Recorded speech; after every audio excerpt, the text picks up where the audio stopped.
24 লাইভৰ প্ৰত্যেকগৰাকী দৰ্শকক মই নন্দিনীয়ে স্বাগতম জনাইছো আৰু দিবলৈ বিচাৰিছো এটা বিশেষ খবৰ অনলাইনত উপলব্ধ নৱজাতক অনলাইনতে গৰ্ভৱতী হৈ এগৰাকী মহিলাই জন্ম দিলে এটি কন্যা সন্তানৰ কিন্তু কেনেদৰে সম্ভৱ হ'ল এই কাৰ্য চাওঁহক আমাৰ এই বিশেষ প্ৰতিবেদন এগৰাকী মহিলাই জন্ম দিলে অনলাইন সন্তানৰ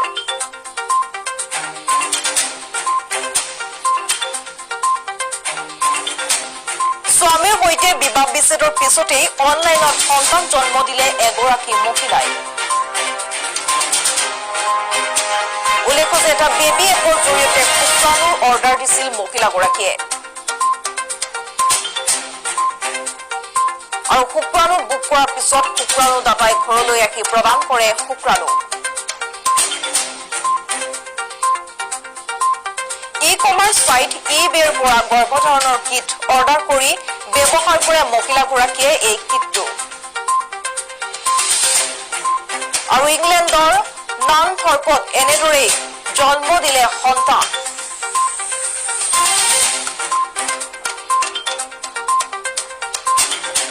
আৰু 33 বছৰীয়া ষ্টেফেনি টেইলৰ নামৰ মহিলাই জন্ম দিলে অনলাইন কেঁচুৱাৰ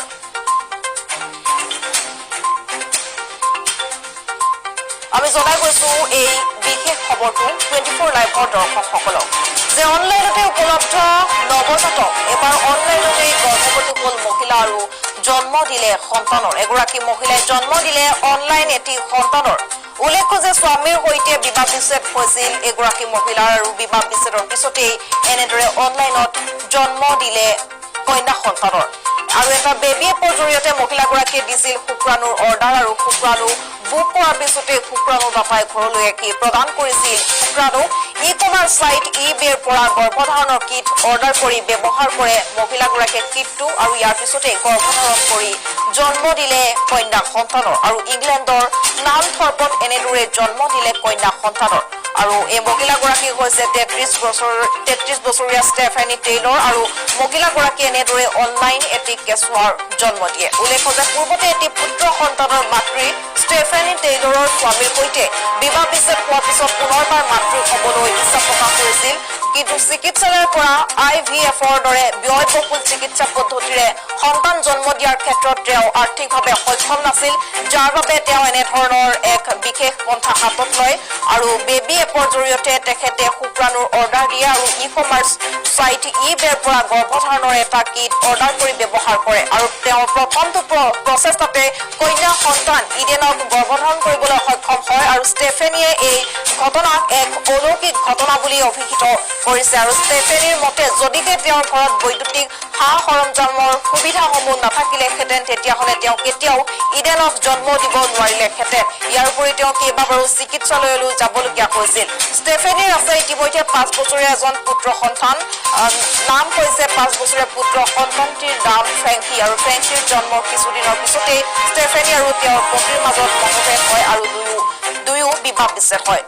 আৰু আমি জনাই গৈছো এই খবৰটো যে অনলাইনতে উপলব্ধ হৈছে নৱজাতক অনলাইনতে এবাৰ এগৰাকী মহিলাই গৰ্ভৱতী হৈ জন্ম দিলে সন্তানৰ এগৰাকী কন্যা সন্তানৰ জন্ম দিলে এগৰাকী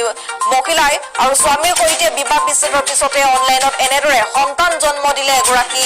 মহিলাই আৰু এটা বেবী এপৰ জৰিয়তে শুক্ৰাণুৰ অৰ্ডাৰ দিছিল মহিলাগৰাকী আৰু শুক্ৰাণু বুক কৰাৰ পিছতেই শুক্ৰাণু দাতাই ঘৰলৈ আহি প্ৰদান কৰিছিল শুক্ৰাণু ই-কমাৰ্চ সাইট ইবেৰ পৰা গৰ্ভধাৰণৰ কিট অৰ্ডাৰ কৰি ব্যৱহাৰ কৰে কিটটো আৰু ইয়াৰ পিছতেই গৰ্ভধাৰণ কৰি